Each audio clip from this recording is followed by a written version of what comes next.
بسم اللہ الرحمن الرحیم۔ Historical world T V YouTube channel کے معزز خواتین و حضرات، السلام علیکم۔ حضرت کالب بن جوفانہ کا قصہ۔ حضرت کالب بن جوفانہ جو کہ موسیٰ علیہ السلام کے ساتھی اور آپ کی ہمشیرہ مریم علیہ السلام کے شوہر تھے۔ آپ اللہ سے بہت زیادہ ڈرنے والے اور بہت ہی زیادہ پرہیزگار اختیار تھے اور معتبر طبیعت کے مالک تھے۔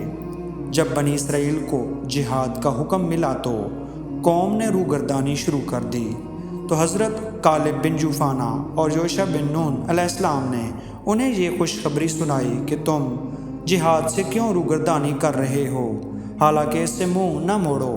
تم تو جیسے ہی دشمن کے قلعوں کے دروازوں کے پاس پہنچو گے تو یقیناً تمہیں اللہ کی نصرت و مدد ملے گی اور کامیابی حاصل ہوگی۔ فرمان الہی ہے، ترجمہ: اسے ڈرتے رہو، کیونکہ تم دو آدمیوں کالب بن جوفانہ اور یوشع بن نون نے، جن پر اللہ کا فضل ہوا تھا، کہا کہ تم ان پر حملہ کرتے ہو۔ دروازے میں پہنچ تو جاؤ، جب تم اندر دروازے میں قدم رکھو گے تو یقیناً تم ہی غالب آ جاؤ گے، اور سچے مومن ہو تو اللہ پر ہی بھروسہ رکھو، کیونکہ اللہ ایمان والوں کی مدد کرتا ہے۔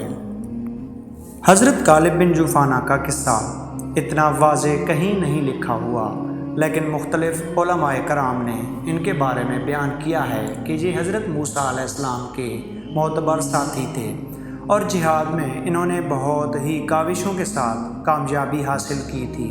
جب بنی اسرائیل پر مشکل وقت آیا تو ان کو تسلی دینے والے حضرت کالب بن جوفانہ، جو کہ یوشع بن نون کے شانہ بشانہ چلے تھے اور کامیابی حاصل کی تھی۔